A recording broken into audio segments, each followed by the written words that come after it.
So how do you carpet a closet? Step by step, getting the practice in necessary so you could carpet the bedroom. In this video, I'm going to break that down for you. So what's cracking? It's Carpet Mike here from Carpet Expert Blueprint. We have a scrap piece of carpet here, and we're cutting it down to a manageable size and tossing it in this little baby closet. Now, if you take notes on this, this is going to be very comparable to how you would carpet a bigger bedroom, like a 12 by 12 bedroom. Same thing as this closet here. So these are little baby steps. Why don't you start here, and then you wreck this, you figure out how to do it right, and then you'll be able to carpet the bedroom. So check this out. Once it's all laid out, where it's covered wall to wall, we want to cut it down to nice manageable sizes. When it's cut down to a manageable size, it is hard to mess it up. So we're going to go ahead and just notch everything out. Look how easy that was. Two cuts like butter. Oh my goodness.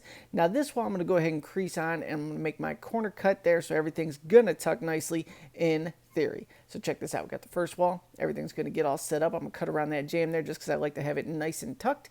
Now that that's all locked on, look at this. We got our opposite wall here. We're going to make our corner cut right there. Boom, boom. Everything's good. I'm going to grab a kicker, and I'm going to stretch away to get it nice and tight from side to side. You just give it a little love tap, tappity, tappity, tap. Everything's good. I'm going to push that down on the tack strip there. Okay. Now that that's locked on, we'll crease it on just to make sure it's all locked on.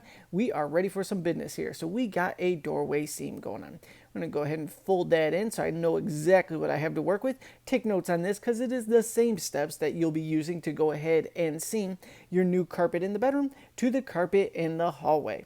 So we're throwing a nice fresh cut on it there. Use a very sharp blade when doing this, but do not cut your fingertips in the process.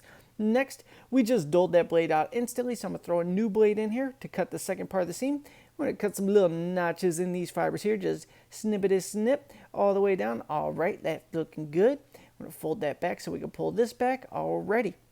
All those little slits we just did, now we're going to play connect the dots. And this, in theory, is going to give us a nice straight line for both of these pieces to get seamed together as. Now, working our way across almost to the other end, and boom, out of the way. Everything's cool. All right, so check this out.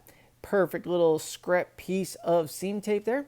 We're going to get that half under this piece and half under the other piece. Evenly distributed, so when we burn the seam, it is evenly held on. Now I'm going to walk across the room, unplug my seam iron, bring my seam iron into the picture because there wasn't a plug nearby, and I'm far too lazy to go out and get myself an extension cord, and we are going to go ahead and burn this seam now. You know, kill a little bit of time there to notch it out. Everything's good. Let that sit there for about 8 to 10 seconds. Yeah, this is a time-lapse video. Yeah, not to scale with the timelines. Anyway, we're going to go ahead and tuck that down there, putting the seam together behind the iron. And when you're putting the seam together, do not let those fibers get down in the glue. Your seam will be super ugly. You just want backings to line up and nothing else. Blend it in with your fingertips. Give it the magic touch, if you will. That's all you need to make that ugly seam disappear. I'm going to back that iron up a little bit, and we're going to swoop it out. Look at that. Always be careful pulling the iron out so you don't get glue all over everything. I'm going to go ahead and blend that in. Now, we need to let this seam dry a little bit before we can kick, but I need to show you the final product. So here's what we're going to do to kill some time. We are going to go ahead and trim in the work we started. And I'm just going to lob off this little piece right there. Always be careful if you're doing a face cut on the carpet like that, because it can mark up the baseboards, but me, I got mad skills. I would never do something like that. Maybe a little bit, but I know how to hide it. So don't do that. Just fold it back. But whoop, face cut that one too. I have other videos showing how to fold it back and cut it just right so it tucks nicely. We're going to tuck that in. Now, we got to stretch away from the seam, locking that on, trimming and tucking it in. So we're just going to give it a little love tap there. Tappity, tappity, tappity, tap.